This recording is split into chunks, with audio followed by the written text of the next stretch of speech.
నీ కొడుక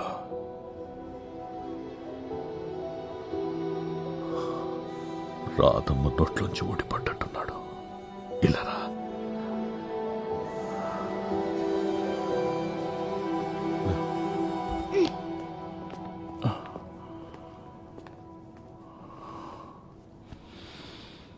నేను డాక్టర్ శాలిని. షర్మిల తన చిన్న వయసులో నిద్రలో ఉన్నప్పుడు మీరు చెప్పిన కొన్ని విషయాలు సంఘటనల గురించి నేను మిమ్మల్ని కొన్ని క్వశ్చన్స్ అడగాలి అంకుల్.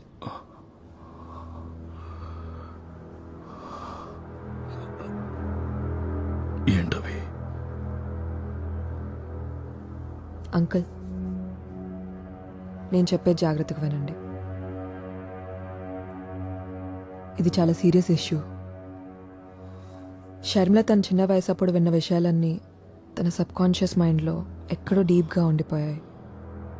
అవి 30 సంవత్సరాల ముందు జరిగిన కొన్ని మర్డర్స్ గురించి. షర్మిల నిద్రలో అవన్నీ కథల్లా చెప్తే షర్మిల కొడుకు వాటిని పుస్తకాల్లో రాస్తున్నాడు. మీరు చేసిన హత్యల ఇన్ఫర్మేషన్ మొత్తం మా దగ్గర ఉంది.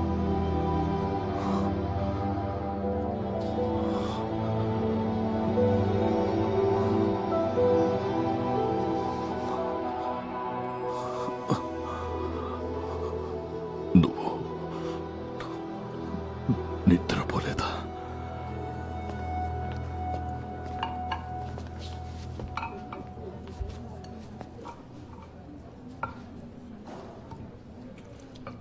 ఆ ముసలి తాత ఎవరు? కథలు చెప్తుంటాడు నీలాగా.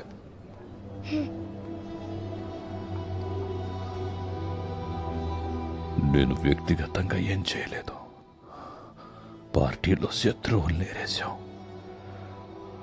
అది డైరెక్ట్గా కాదు, కోఆపరేషన్ మాత్రమే. స్థలం, సందర్భం, అవసరమైన వాళ్ళని చూసేవాళ్ళని.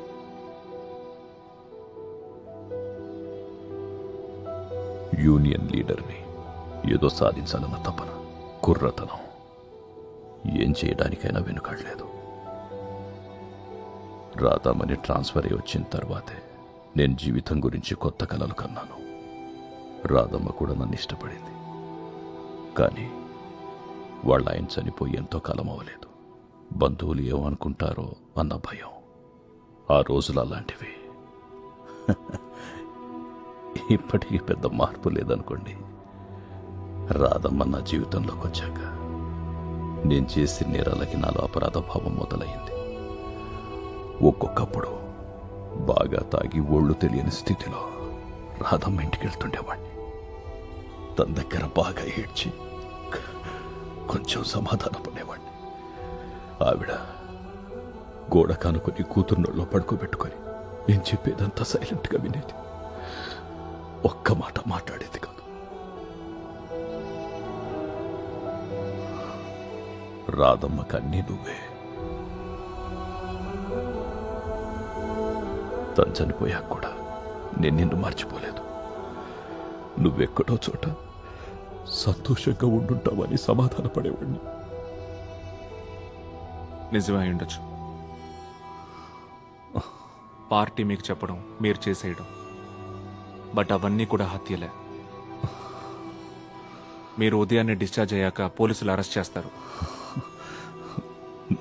నన్ను నమ్మండి, నా చేతులతో నేనేమి చేయలేదు. మీరు ఏదైనా చెప్పాలనుకుంటే పోలీసులకి, కోర్టుకి చెప్పుకోండి.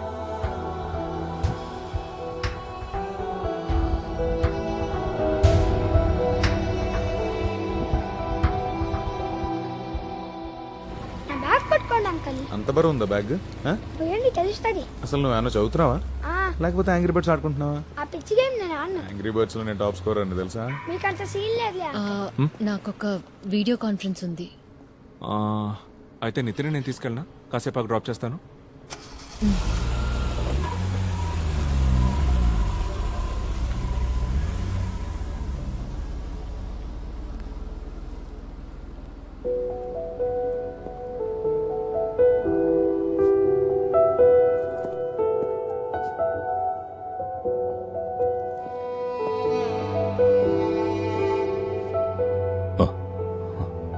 మిమ్మల్ని బస్ స్టాండ్ లో వదిలిపెడతాను. ఇంకా ఎక్కువసేపు ఇక్కడ ఉండొద్దు. మరి పోలీసులు? ఇప్పటికి ఇంకా వాళ్ళకి తెలీదు. వాళ్ళు వచ్చేలోపు ఇక్కడి నుంచి వెళ్ళిపోండి.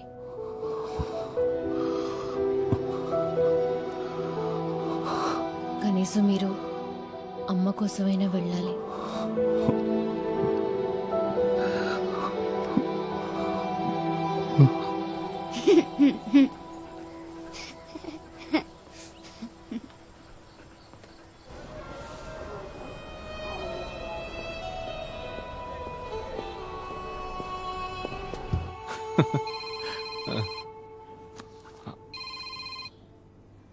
హలో,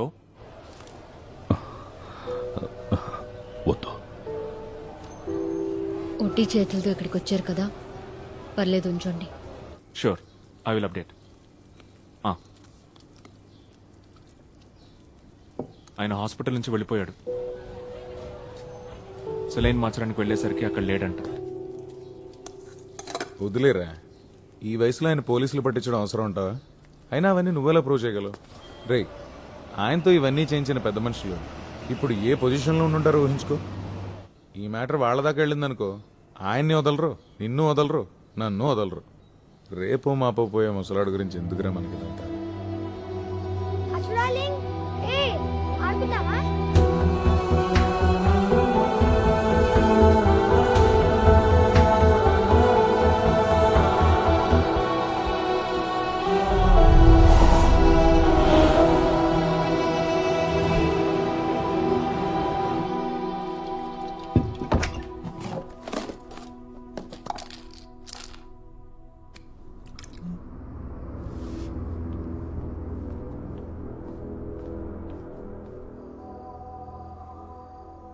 చూడాలి ఇదిగో తిను దా.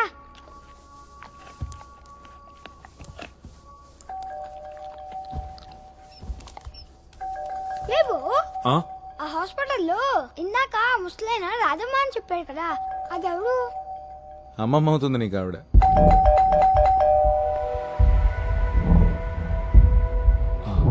ఎందుకురా? ఒక రాధమ్మని చంపినావు కదా, నాకు తెలుసు.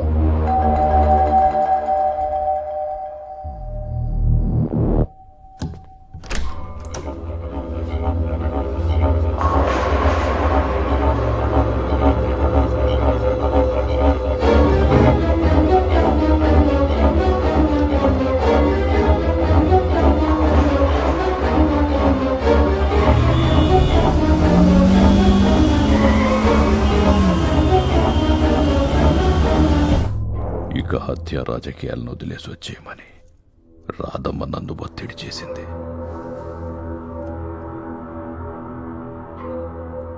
కానీ నేను వదల్లా. చివరికి తను నాకు దూరం అవుతుందేమో, నా రహస్యాలు బయట పెడుతుందేమో అనే భయంతో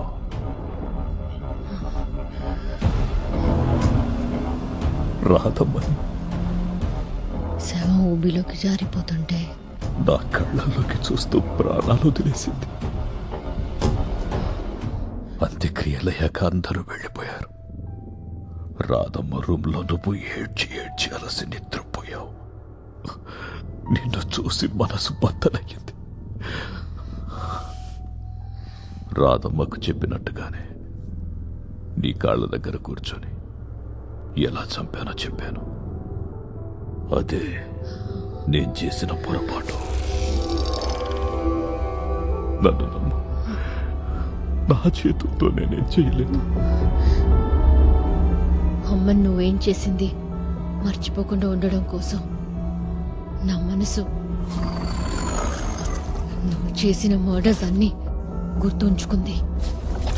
అమ్మ ఆస్తమా రోగ అయి ఉండడం, నీ రాజకీయ పలుకుబడి అన్నీ సులభమయ్యాయి కదా.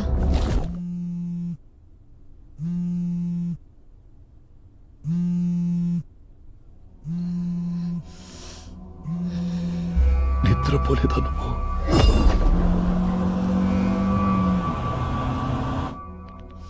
రాధమ్మకు చెప్పినట్టుగానే నీ కాళ్ళ దగ్గర కూర్చొని ఎలా చంపానో చెప్పాను.